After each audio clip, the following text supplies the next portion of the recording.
여러분 안녕하세요. 자, CAI 레벨 1의 그 헤지 펀드를 같이 공부해 보겠습니다.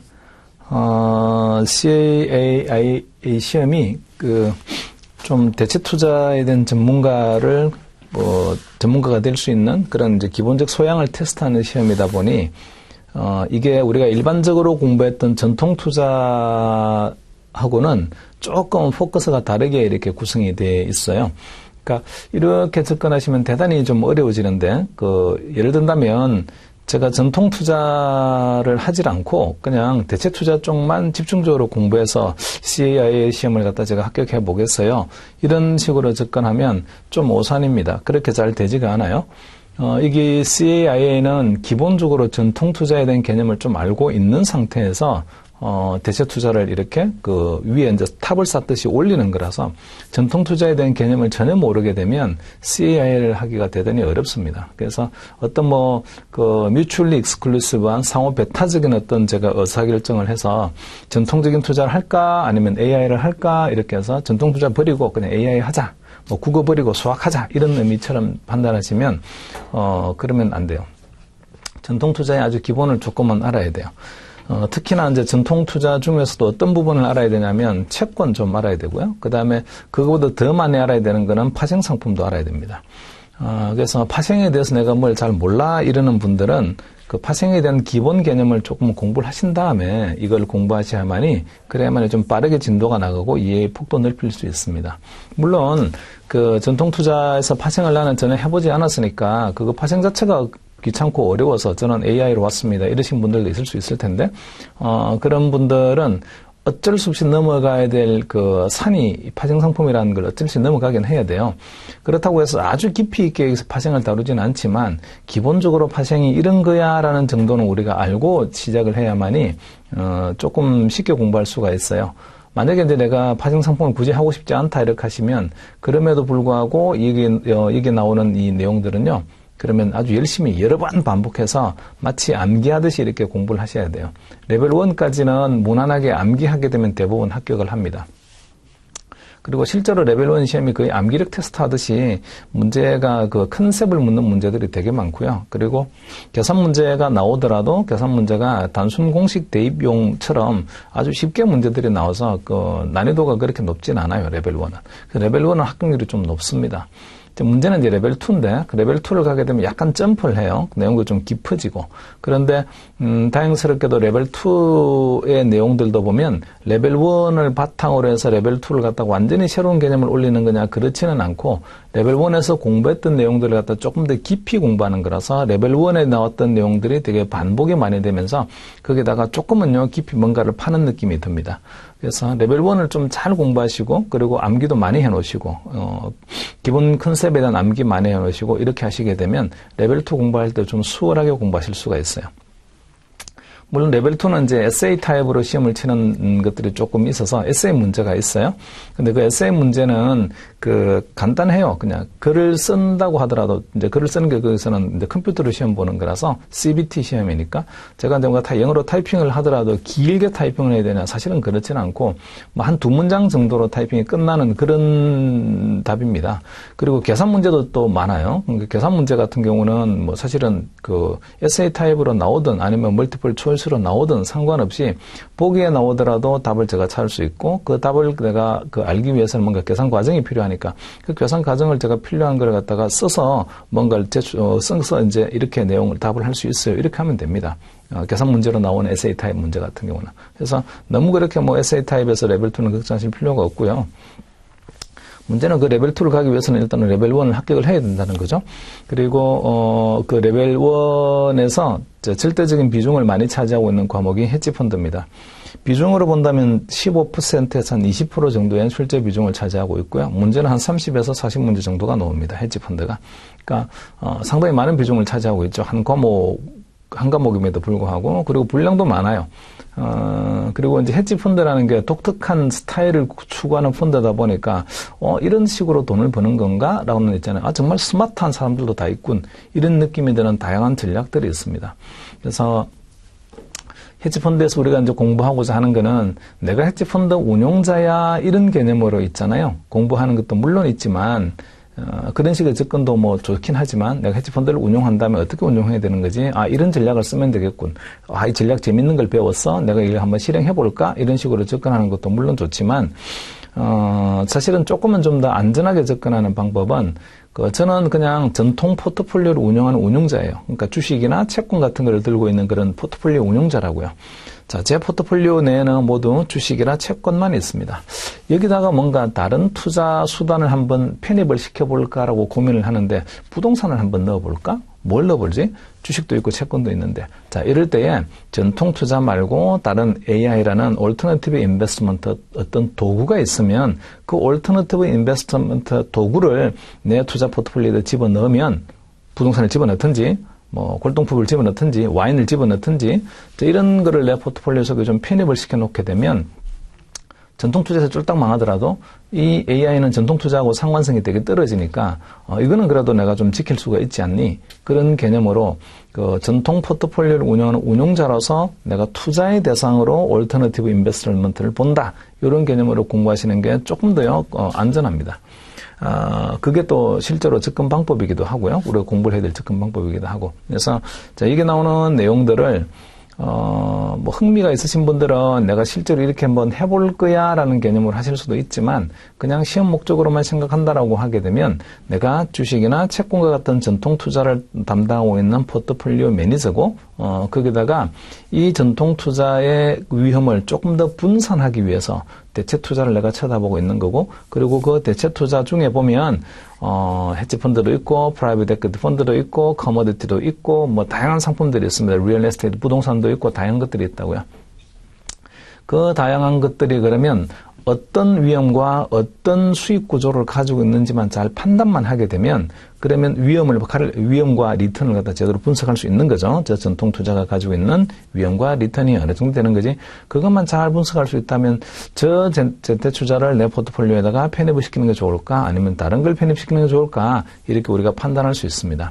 그래서 자 이제 앞으로 우리가 CAIA를 공부해가는 동안은 대체 투자를 바라보는 눈이 거기 헤지 펀드가 되었던 프라이빗 에퀴티 펀드가 되었던 커머디티가 되었던 리얼 에스테이트가 되었던 스트럭처드 프로덕트가 되었던 뭐가 됐든지 간에 전부 다 하나 투자의 수단이다 이렇게 생각하시고요. 헤지 펀드는 그냥 펀드다. 그러니까 펀드를 갖다 내가 기존에 있는 포트폴리오에다가 편입시키고 싶어. 근데 그 앞에 무슨 이름이 붙어 있는 거냐면 헤지라는 이름이 붙어 있는 거야. 그러니까 하여튼 어쨌든 얘는 펀드야, 펀드. 이 펀드가 어떤 위험을 가지고 있는 거지? 주식형 펀드는 어떤 위험을 가지고 있고 채권형 펀드는 어떤 위험을 가지고 있는 거지? 그런 의미처럼 헤지 펀드는 어떤 위험을 가지고 있는 거야? 자, 그렇게 분석을 하시면서 공부하시는 게 조금은 편하게 공부하실 수 있습니다. 항상 머릿속에 이제 잊지 말아야 될 거는 나는 전통 포트폴리오 매니저를 하고 있는 사람이고 그다음에 AI는 이 포트폴리오 속에 편입시키고자 하는 일종의 금융상품군이다. 이렇게 생각하시고 각각의 금융상품군들이 그러면 어떤 위험과 어떤 리턴 구조를 가지고 있는지를 판단하시면 되겠어요. 자, 이제 대체 투자는요. 주식이라는 한 종류밖에 없죠. 주식이 여러 종류 주식이 있으면 이러지는 않습니다. 주식이 그냥 다 주식입니다. 근데 채권은 다양한 채권들이 있어요. 국채도 있고, 회사채도 있고, 만기도 다르고, 옵션이 붙어 있는 채권도 있고, 다양한 유형의 채권들이 있습니다. 채권은 상품 단위로 그래서 접근을 해야죠. 이 채권 상품은 어떤 거지? 이 채권 상품은 어떤 거지? 이렇게 상품 단위로 접근해야 돼요. AI도 마찬가지로, 대체 투자라는 게 정말 천차만별입니다. 그래서 굉장히 다양한 대체 수단들이 있고 그 굉장히 다양한 대체 투자 수단들을 각각의 대체 투자 수단들이 가지고 있는 리스크와 리턴을 갖다 하나씩 내가 발라내어서 야 얘는 이런 특징을 가지고 있군 얘는 이런 특징을 가지고 있군 그렇게 좀 보실 줄 알아야 옥석을 가려서 전통 포트폴리오에다가 어떤 걸 집어넣으면 좋은지를 갖다 나는 판단할 수 있습니다. 시험도 그런 관점에서 시험이 나옵니다. 자, 그래서 좀 디테일을 갖다가 좀 알아야 된다. 이게 대체 투자에서는 좀 중요한데, 그 디테일이라는 게, 진짜 운용 전략을 갖다가 디테일하게 시시콜콜하게 다 알아야 되는데, 이런 개념은 아니고, 디테일이라는 게 개념을 디테일을 알아야 돼요. 개념. 그래서 여기 나오는 이제 다양한 내용들이 있을 텐데, 그 다양한 내용들에 다양한 개념들이 있습니다. 그 다양한 개념들을 좀 정확히 이해를 하시게 되면, 레벨 1에서 합격하는 거는 크게 어려움이 없어요. 이미 이제 다른 시험을 보신 분들, 다른 국제자격증 시험을 보신 분들은 교재를 한번 보세요. 교재의 권수를 보게 되면 적어도 4권, 5권이 다 넘어갑니다. 근데 CAI는 교재가 딱 레벨 1 2권밖에 없어요. 레벨 2도 2권밖에 없어요. 1, 2를 다 통과할 때까지 4권만 공부하면 됩니다. 그러니까 이제 1에서 2권만 공부하면 되는 거니까 이 2권만 나는 그냥 달달달 외운다 이렇게 접근하면요. 레벨 1 합격하는 거는 아주 쉽게 합격하실 수 있어요. 자, 교재를 넘어와서 이제 그 표지를 좀 넘겨보시면 북2에 다양한 주제들이 나옵니다. 토픽 4에 헤지펀드가 있어요. 저랑 같이 이제 공부를 하실 내용들인데, 토픽 4 헤지펀드에 보면은 토픽 4 4.1에 나오는 게 Structure of the Hedge Fund Industry가 있고, 이 4.1에 나오는 내용들은 오버뷰입니다. 헤지펀드 산업이라는 게 이런 거예요라는 오버뷰인데, 주로 여기서 이제 중요한 거는 헤지펀드는 일반적인 뮤추얼 펀드, 우리가 주식형 펀드, 채권형 펀드라고 말하는 것들은 전부 다 뮤추얼 펀드예요. 공모를 하죠. 펀드 가입하실 분 하게 되면 은행 가서 저 펀드 가입하고 싶어요. 정권에서 가서 그렇게 할 수도 있고, 그래서 주식형 펀드도 가입할 수 있고, 채권형 펀드도 가입할 수 있어요. 그렇게 가입을 내 마음대로 가입할 수 있다. 100만 원도 가입할 수 있고, 10만 원도 내가 넣을 수 있습니다. 그런 것들은 전부 다 뮤추얼 펀드들이에요. 근데 헤지펀드는 그거하고 좀 다르게 프라이빗한 펀드입니다. 가입하고 싶다라고 해서 마음대로 가입할 수 있는 건 아니에요. 기본적으로 펀드에 이제 돈 투자하려고 하게 되면 미니멈 어마운트가 있습니다. 예를 들어서 한 번 가입하시게 되면 최소 청약금이 1억 원 있어야 되는 거예요. 이런 식으로 뭔가 허들이 높습니다. 이게 가입하려고 하더라도. 아무나 또 가입 못 해요. 그래서 이 헤지펀드의 산업에 대한 구조를 좀 이야기를 할 텐데, 중요한 거는 그 중에서 피 구조입니다. 수수료 구조. 뮤추얼 펀드는 수수료가 되게 작아요. 하지만 헤지 펀드는 프라이빗하게 만들어지고 굉장히 많은 거액의 자산가들이 돈을 투자하는 곳이고, 그리고 시장이 좋든 나쁘든 간에 항상 있잖아요. 시장을 아웃퍼폼하는 그런 높은 수익을 추구하는 곳이다 보니까 대신에 뭘 많이 요구하는 거냐면 수수료를 많이 요구합니다. 그래서 헤지 펀드가 가지고 있는 수수료 체계가 어떻게 되는 거지? 그게 이 첫 번째 챕터에서 좀 우리가 유심히 봐야 될 부분이에요.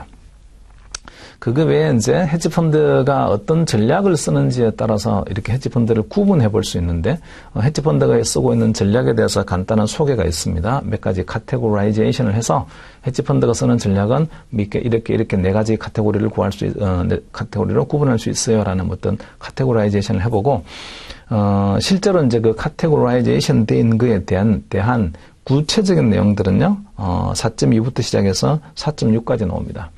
그래서 4.2부터 시작해서 4.5까지 해당되는 게 4개가 있잖아요. 그 4개가 각각 독자적인 어떤 전략에 대한 이야기를 하고, 헤지펀드가 쓰고 있는 전략은 이런 큰 카테고리를 보면 4개가 있어요 라고 말을 하고, 그 다음에 디테일한 이야기들이 나옵니다. 그리고 4.6에는 펀드 오브 펀드라는 재간접 펀드, 그러니까 다양한 전략을 구사하고 있는 독특한 펀드들이 여러 개가 있어요. 왜냐면 그 독특한 펀드들에다가 다시 돈을 투자하는 펀드가 재간접 펀드입니다. 그래서 재간접 펀드는 일종의 펀드에 대해서 투자하는 펀드다 이렇게 생각할 수 있는데, 재간접 펀드는 그러면 뭐 특별한 기술이 있는 건 아니죠. 다양한 전략에다가 이렇게 분산해서 투자하는 거다 보니까 어떤 전략에다가 돈을 얼마를 투자할까라는 일종의 자산 배분과 관련된 이야기입니다.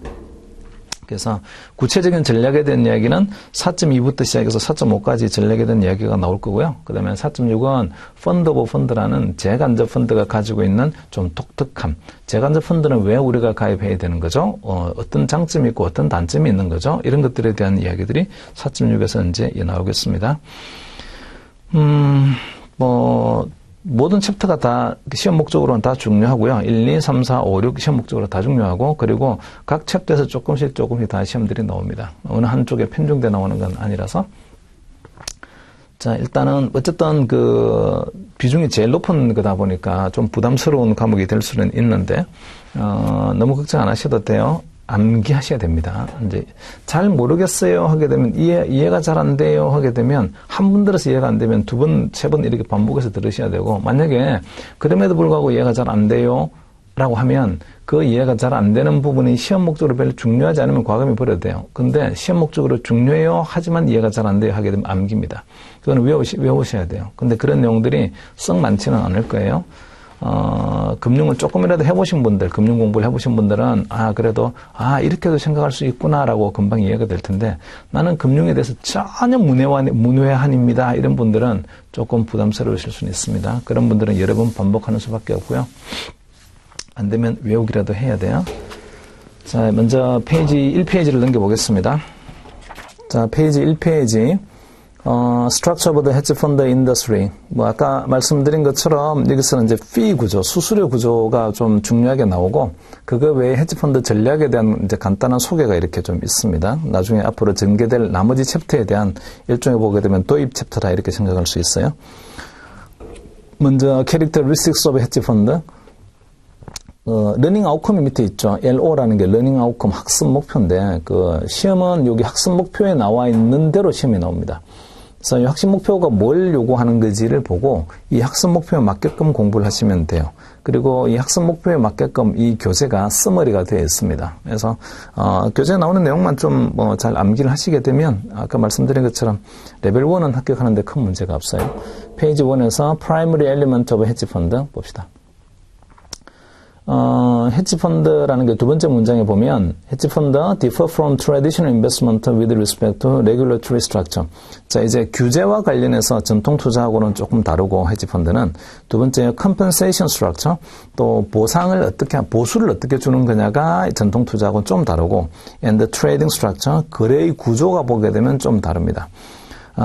먼저 이제 regulatory structure, 그 규제가 어떤 점에서 다른가요를 보면 헤지펀드가 privately organized and generally unlisted. privately organized 했다는 이야기는 사모다 이런 뜻입니다. 공모를 하지 않아요. 헤지펀드 가입하세요. 이렇게 해서 공모펀드처럼 막 돈을 갖다 모은다 이러질 않고 돈 있는 사람들이 있잖아요. 그냥 사모 형태로 이제 모집이 됩니다.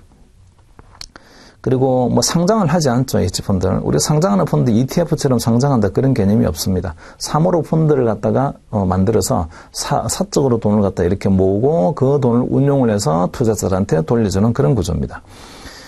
Because they are privately organized, hedge funds are not heavily regulated. 이렇게 공모 방식으로 만약에 펀드를 모집하게 되면 공모는 퍼블릭 오프링이라고 합니다. 퍼블릭 오프링 방식으로 만약에 돈을 모아요 이렇게 하게 되면요. 투자자를 모아요 이렇게 하면 그 불특정 다수 투자자를 보호하기 위한 다양한 규제 장치들이 있습니다.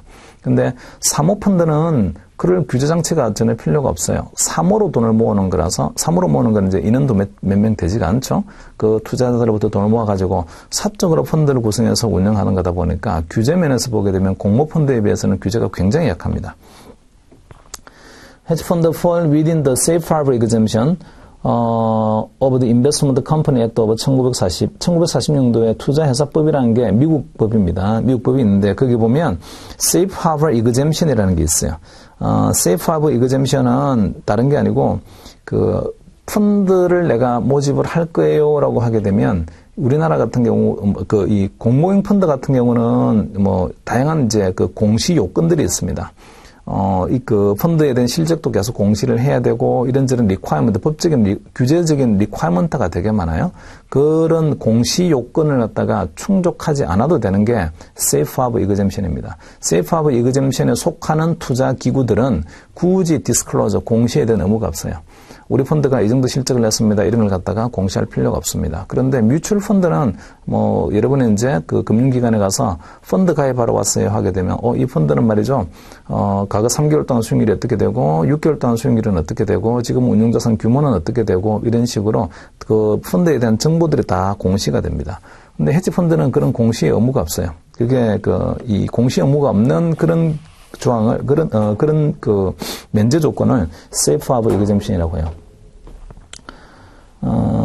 그 인베스트먼트 컴퍼니 액트라는 투자회사법의 실질적인 규제 대상은 그래서 뮤추얼 펀드입니다. 공모형으로 모집하는 뮤추얼 펀드. 그러니까 사모펀드는 이 규제로부터 이제 벗어나죠. 공시 의무로부터 벗어나 있어요. 그래서 this means that hedge funds do not have to deal with the filing, disclosure, and the record keeping and the various reporting requirements to which mutual fund must adhere. 뮤추얼 펀드 같은 일반 펀드는 반드시 지켜야 될 예컨대 이런저런 신고 업무라든지 감독기관에 그다음에 공시 업무라든지 보고 업무라든지 이런 류의 그 감독기관으로부터의 감독을 갖다가 안 받아도 되는 게 safe harbor exemption이에요. 이 헤지펀드가 그런 세이프 하버 이그젬션의 적용을 받는, 그러니까 공시 면제 요건을 가지고 있는 그런 펀드들입니다. 되게 좋겠죠, 그러면. 굳이 뭐, 감독기관에다가 우리가 이런 거 운용해요부터 시작해가지고, 실적은 이렇게 되었어요라고 계속, 공시 요건을 맞춰가야 되는 건 되게 귀찮은 작업일 텐데, 그런 걸 안 해도 되니까 자유롭게 내버려둔 거예요. 알아서 하라고. 그렇게 좋긴 합니다. 근데, however, the safe harbor exemption prevent hedge fund from raising capital in public offering. 이 safe harbor exemption에 적용을 받는 그 공시 요건으로 공시를 해야 되는 규제 대상으로부터 좀 자유를 허용받은 이런 펀드들은 말이죠. public offering을 못하게 돼 있어요. 공모를 하지 못하고 불특정 다수로 자금을 모으지 못하고 특정한 자격 요건을 갖춘 그런 자들로부터 돈을 모으는 일종의 사모형의 펀드로만 운영하게 되어 있습니다. 그게 다음 페이지에 보시면 헤지 펀드와 much more restricted than mutual fund in allowing investor to invest in their fund. 그래서 헤지 펀드는 대단히 규제가 강한데 그 투자자로 하여금 이 펀드에다가 투자를 할 수 있게끔 뭔가 투자를 허용하는 면에서는 뮤추얼 펀드는 자유롭게 투자를 할 수 있지만 헤지 펀드는 자유롭게 투자하지 못하고 일정한 자격 요건을 가진 그런 투자자만이 투자할 수 있게끔 투자의 진입 장벽 자체를 되게 높여놨어요. 대신에 헤지 펀드는 이제 뭐 공시 의무가 없죠, 이제 전혀. 감독기관의 규제를 안 받습니다. 그리고 두 번째 점에 보시면 compensation structure, 보상을 해주는, 그러니까 보수 문제인데, hedge fund offer managers performance-based incentive fees that attract elite managers with more sophisticated strategy. hedge 펀드는 그 성과 보수라는 게 있어요. 그러니까 수익을 되게 많이 내게 되면, 그러면 hedge 펀드를 운용한 운용자도 그 수익의 일부를 자기가 가져갑니다. 근데 우리가 일반적으로 가입하는 주식형 펀드, 채권형 펀드와 같은 뮤추얼 펀드는 그냥 운용 수수료 예컨대 몇 %예요, 0.2%예요, 0.3%예요, 이렇게 운용 수수료만 있을 뿐이지 거기에 대해서 성과가 되게 높아지게 되면 이익을 많이 내게 되면 펀드 매니저도 돈을 좀 가져갑니다. 이런 개념이 없어요. 헤지 펀드는 이 퍼포먼스 베이스드 인센티브 피라는 게 되게 중요한 특징입니다. 컴펜세이션 스트럭처에서. 그 다음에 그 트레이딩 스트럭처, 헤지 펀드가 unrestricted in terms of investment strategy, concentration limits the use of leverage and the use of derivative. 그러니까 규제와 트레이딩과 관련해서도 남의 돈을 빌려서 투자하는 거 이런 것도 마음대로 허용이 되고, 그 다음에 레버리지를 갖다가 되게 많이 거는 것도 허용이 되고, 파생 상품을 자유롭게 활용할 수도 있고, 그러니까 어떤 전략을 쓰나요? 여기에 대해서도 그 규제가 거의 없어서 알아서 자기들의 전략을 구사를 하면 됩니다. 자, 그러다 보니까 다양한 전략을 진짜 조자룡 헌창 쓰듯이 다양한 전략을 쓸 수 있게끔 그렇게 허용해 준 게 헤지 펀드고, 그 다음에 감독기관으로의 규제로부터 벗어나 있고, 그러다 보니 일반적인 투자자들로 하여금 그냥 잘 모르는 투자자들한테, 금융을 모르는 투자자들한테 투자를 허용하게 되면 대단히 위험할 수가 있어요. 그래서 어떤 자격 요건을 가지고 있는 투자자, 돈이 많거나, 그 다음에 돈이 많다는 거는 이런 암묵적 간주를 하는 거죠. 돈이 많다는 거는 금융에 대한 지식이 좀 있을 거라고 이렇게 암묵적 간주를 하는 건데, 굉장히 많은 자본을 가지고 있는 거액 자산가거나 또는 기관 투자자거나 이런 사람들만 헤지 펀드에 투자할 수 있게끔 그렇게 규제가 있습니다. 자, 헤지 펀드라는 게 이런 것들을 할 수 있어요라는데 굉장히 다양하게 유연하죠. 1번에 보면 invest in private securities and real estate. private security, 아직 상장하지 않는 주식 같은데 자유롭게 투자할 수 있고 부동산도 투자할 수 있다. 레버리지 이용할 수 있다. 레버리지라는 거는 남의 돈을 갖다 차입을 하거나 하는 건데, 레버리지를 하는 수단이 나중에 이제 여러 가지 나옵니다. 그거는 뒤에 가서 좀 디테일을 공부를 하시면 되고요. 다양한 수단을 통해서 레버리지를 합니다. 그리고 파생 상품도 이렇게 자유롭게 운용할 수가 있고, 4번에 보시면 sell securities short, 그러니까 유가증권을 공매할 수 있습니다. 공매라는 게 일반적인 뮤추얼 펀드는 공매가 허용되지 않는데, 이 헤지 펀드 같은 경우는 공매가 자유롭게 허용이 되고, 그 다음에 나중에 이제 구체적으로 그 공매가 뭔지 이런 것들에 대해서는 뒷부분에 다 나올 테니까요. 조금 기다리시면 됩니다. 그리고 6번에 또 보시면 use a complex active management strategies and dynamic risk exposure. 그러니까 아주 복잡하고 다양한 그런 전략들을 갖다가 자유롭게 구사를 합니다.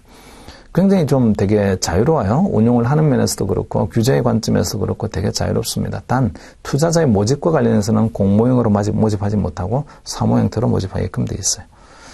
헤지펀드 인더스트리 그로스 앤드 컨센트레이션 한 거 볼까요? 헤지펀드가 폭발적으로 성장했어요라는 이야기가 있습니다.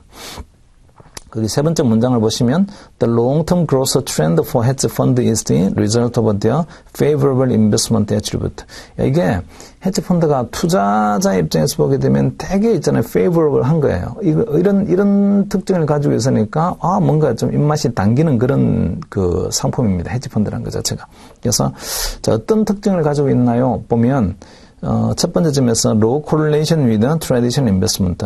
전통 투자하고는 상관성이 좀 떨어져요. 그래서 전통 투자가 죽을 쏘서 조금 망했어요. 주식이나 채권 투자했더니 완전 손실이 났어요. 하지만 얘는 상관성이 별로 없기 때문에 나는 꿋꿋이 버티고 있어요. 이렇습니다. 그래서 금융시장이 위험할 때에 그래도 어떤 보루처럼 지켜주고 있는 게 요 전통 투자라서 전통 투자가 분산의 목적으로 본다면 대단히 좋은 수단이 됩니다. 위험 분산하는 목적으로 보면. 그걸 이제 통계적으로 말하게 되면 코릴레이션이 되게 낮은 거죠. 전통 투자하고는 코릴레이션이 좀 낮아요. 전통 투자가 망해도 얘는 멀쩡해요. 이런 의미라서. 그 다음 두 번째 점에 보시면 The ability of hedge fund to hold both long and short position. 일반적인 뮤추얼 펀드는 long position only예요. 주식을 살 수만 있습니다. 공매하자 이런 것들은 안 된다고요. short position이라는 거는 빌려서 파는 거예요.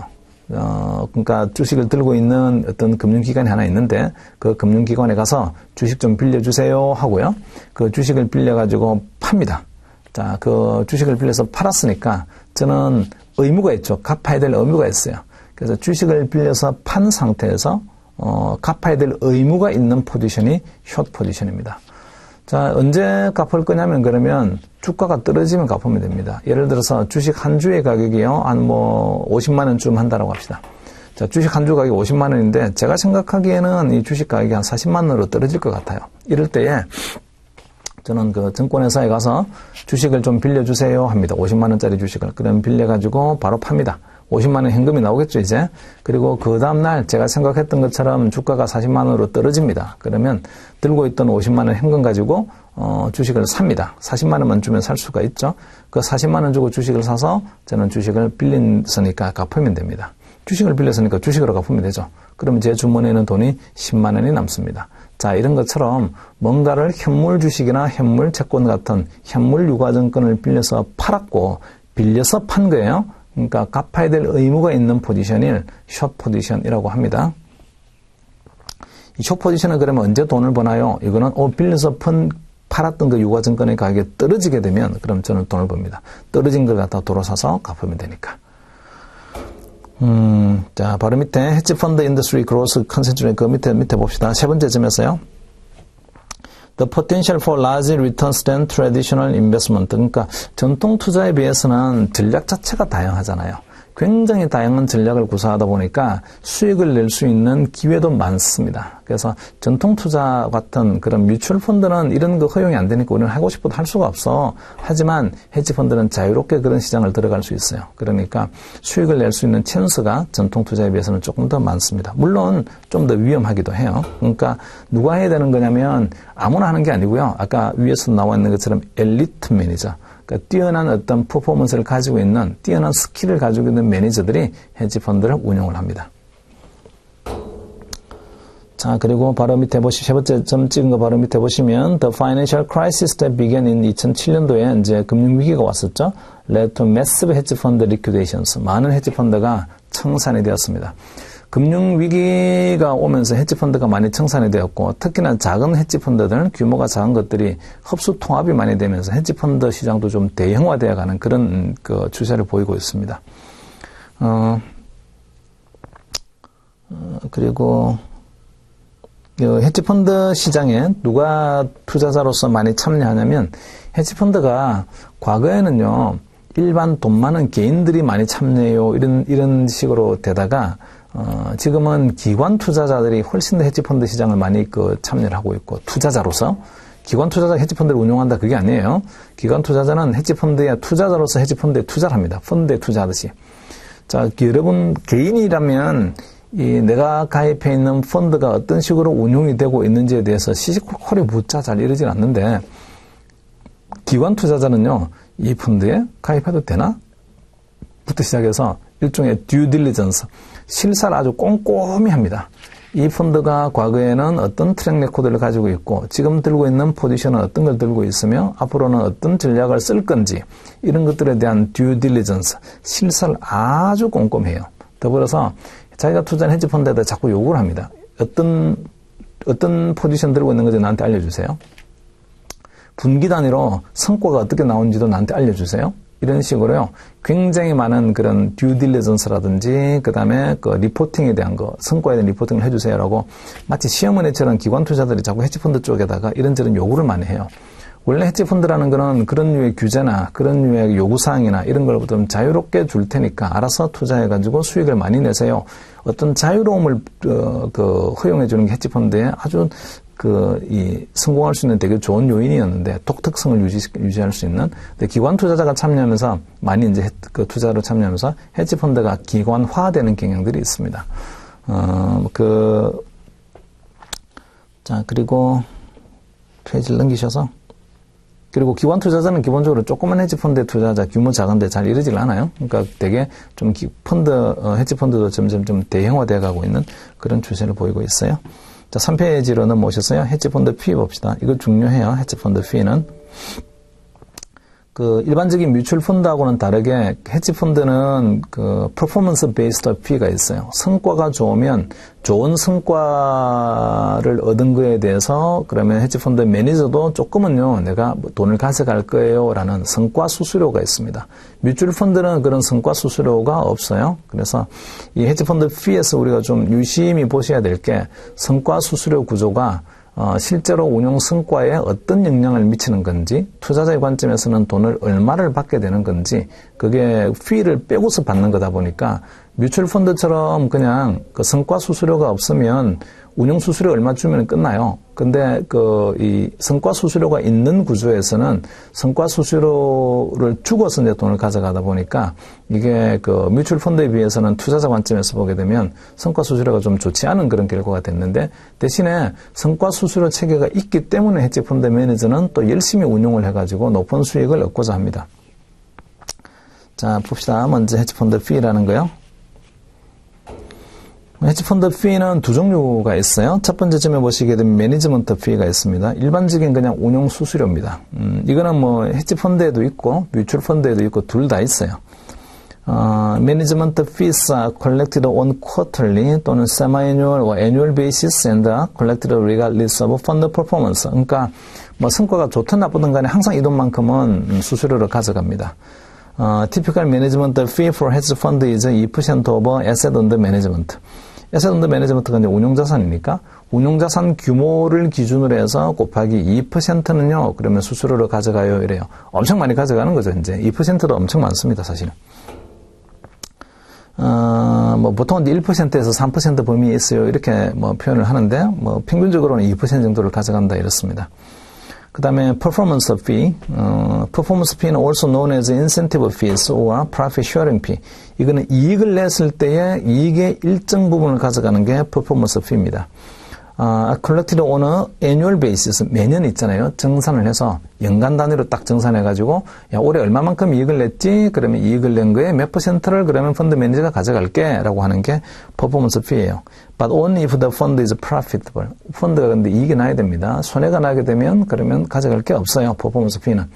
근데 이제 이익을 판단하는 기준이 중요한데, 자, 이익을 판단하는 기준은 작년 연말에 이 자산이 얼마였지? 자산 평가해봤더니 얼마였지? 근데 올 연말에 자산 평가했더니 얼마였지를 봅니다.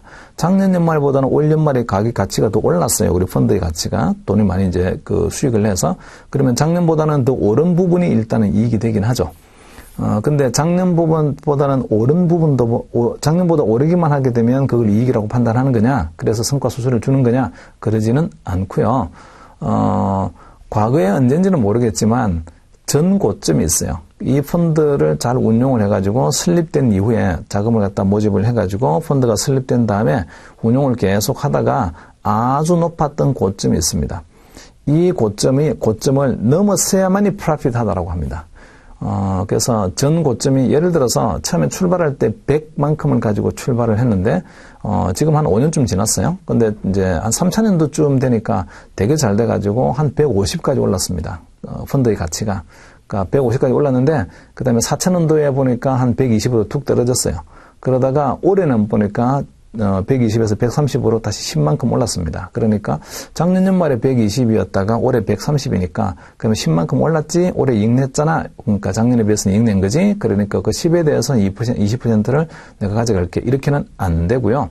과거에 최고점이 언제냐면 150이었어요. 그래서 올해는 설사 작년이 120이었는데 130만큼 올라서 이익을 냈을지는 모르겠지만 전고점보다는 여전히 못 올랐다고요. 그래서 일단은 프로핏이 없다라고 해서 인센티브 피를 안 가져갑니다. 그래서 프로피터블 하다는 그 조건이 뭐냐면 전고점 하이 워터 마크라고 합니다. 하이 워터 마크. 언젠가 최고점을 찍은 적이 있는데 그 최고점을 찍은 것보다도 높아야만이 우리는 이익을 냈다 이렇게 표현을 합니다. 자, 그리고 뭐 또 세 번째 점 그냥 한번 읽어보시고요. 네 번째 점에 보시면 Fund Compensation Agreement may contain high watermark provision. 그러니까 Compensation Agreement에 보면 이제 펀드에 대한 보수 기준에 보게 되면 high watermark 조항이 있어요. 그러니까 프라핏하다라고 판단하려고 하면 프라핏하다는 조건이 충족되려고 하게 되면 과거에 있었던 high watermark 고점을 갖다가 최고점을 갖다가 넘어서야만이 프라핏합니다. Under which the incentive will only be paid if net asset value, net asset value가 이제 펀드의 순자산 가치인데 그 순자산 가치가 above the maximum previously observed net asset value. 과거에 있잖아요. 가장 높았던 적이 있는데 가장 높았던 net asset value보다 지금 net asset value가 더 높아야만이 profit 하다라고 표현을 하고 인센티브 표를 가져가요. 자, 그 다음에 Fund Compensation Agreement may also contain hurdle rate. 또 이런 것도 붙일 수가 있습니다. 허들 레이시라는 것도 있어요. 인센티브 피를 가져가려고 하게 되면 기본적으로는 이 정도의 수익률은 나와야 되는 거잖아요. 기본적으로 나와야 되는 수익률보다 더 높게 나오게 되면 그때는 인센티브 피 가져가는 거예요 라는 기본 수익률이 있어요. 그런 게 허들 레이시입니다. 그래서 최소한 이 정도 수익률은 나와야 되죠. 펀드 매니저라고 헤지 펀드라고 하면 근데 최소한 4%는 수익률이 나와야 되잖아요. 근데 실제로 내게는 내가 수익을 4% 높게 냈습니다. 그러면 4%를 초과하는 부분에 대해서만 이익 쉐어링을 합시다. 이렇게 하는 게 허들 웨이트 조항이에요. 자, 바로 밑에 보게 되면 total annual fee as a percentage of asset under management is expressed as 해서 연간으로 그러면 가져가는 인센티브 피를 포함을 해서 연간으로 펀드 매니저가 가져가는 수수료는요, 어떻게 됩니까? 그걸 한번 계산해 볼 수가 있는데, 애뉴얼 피를 계산하는 게 있어요. 매니지먼트 피 퍼센티지 곱하기 net asset value. 자, 여기서, 보시면,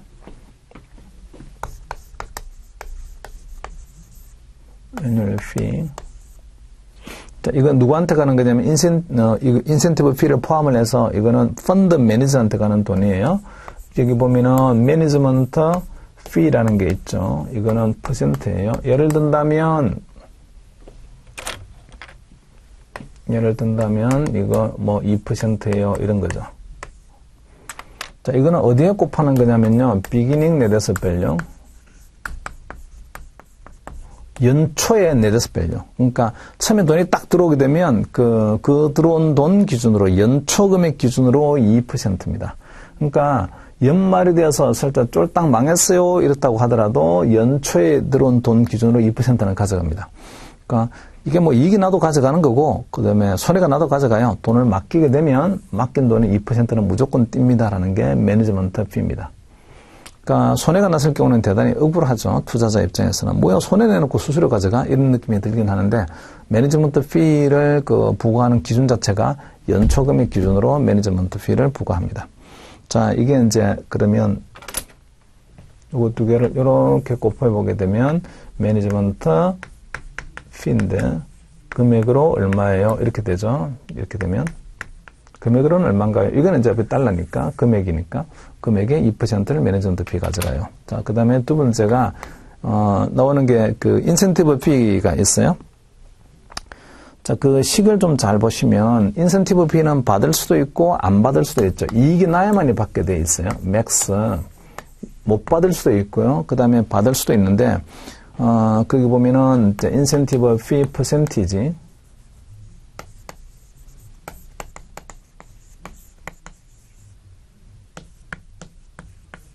예를 든다면 20% 같은 거죠.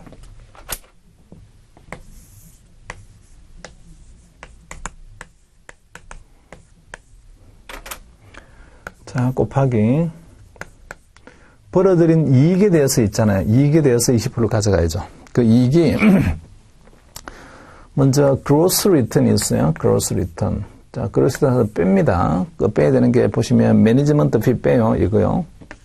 이거는 무조건 줘야 되는 돈이라고 했잖아요. 그래서 총 수익을 이만큼 얻었는데 거기서 fee를 갖다 일단은 줘야죠. 매니지먼트 피. 그래서 매니지먼트 피를 갖다가 빼고 그 다음에 만약에 허들 레이트이 있다라고 하게 되면 허들 레이트도 뺍니다.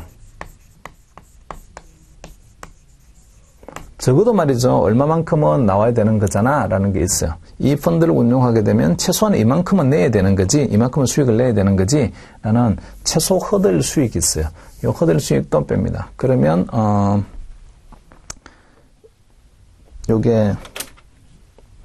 요거는 총 수익에서 어차피 빼야 될 수수료를 뺀 거죠. 펀드 매니저를 쓰면서 필요한 돈 수수료를 뺐습니다. 펀드 매니저가 이 돈 줘야 되는 거예요 하는 거 수수료를 뺐어요. 이게 그러면 넷 리턴의 개념인데,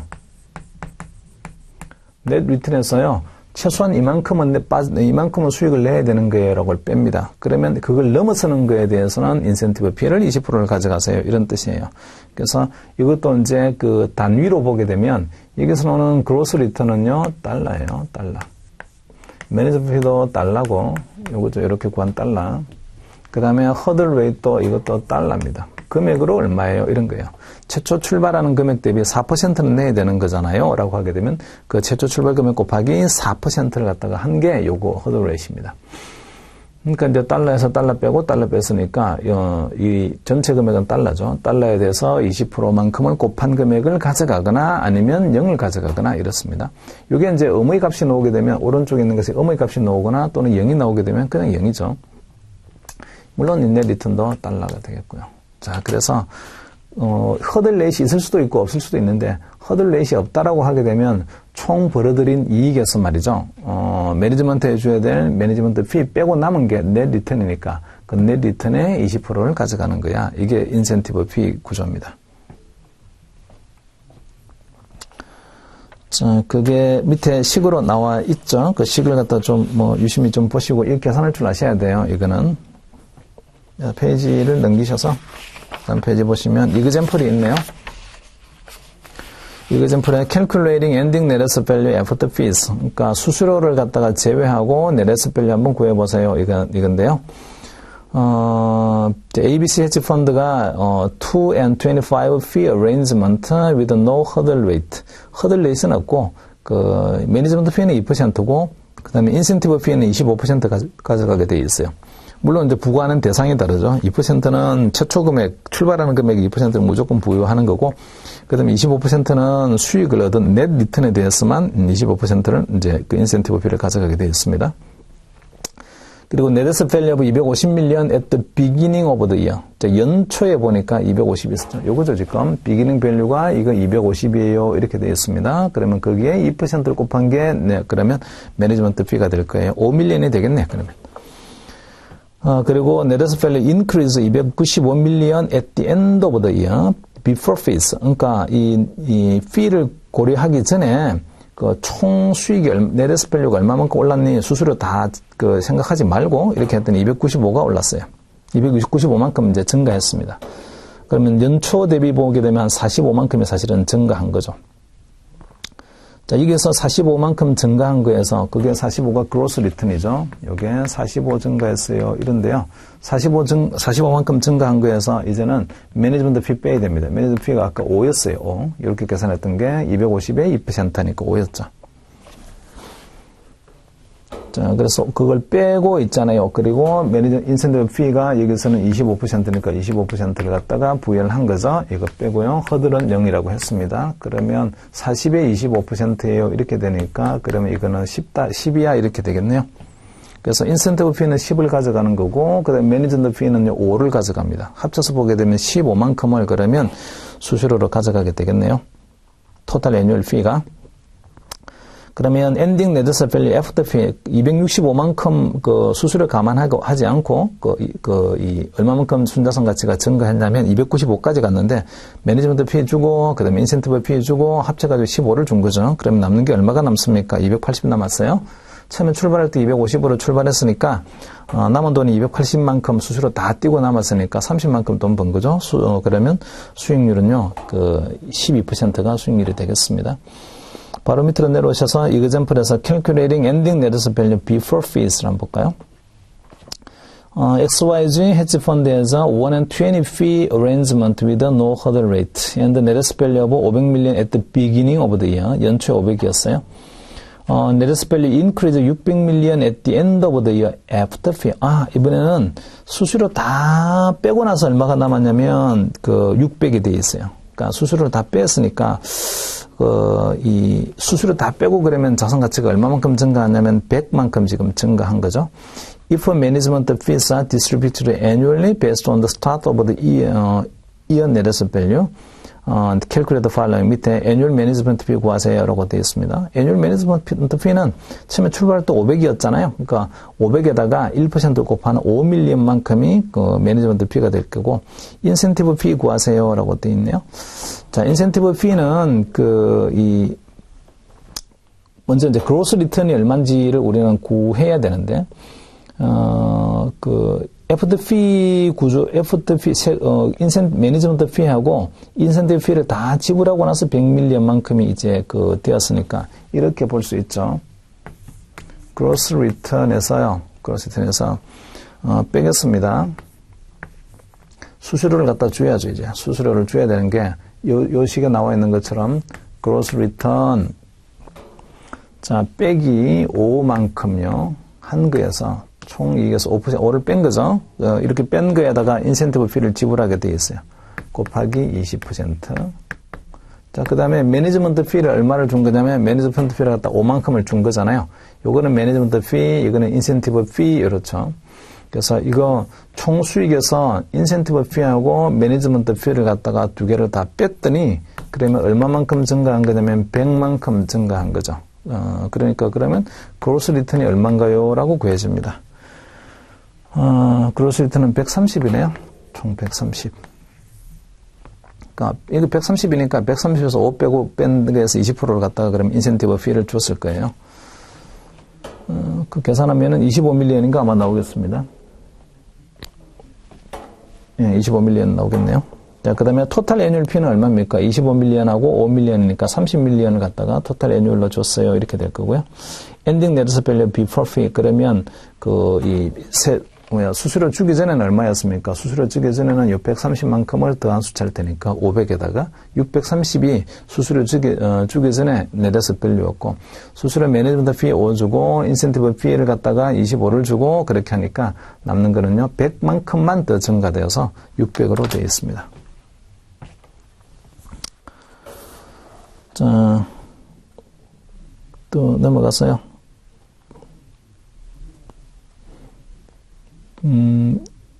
페이지를 5페이지로 넘어가시면 하이 워터 마크, 그 다음에 허들 레이트 앤드 피가 있는데 잠깐 쉬었다가 할까요?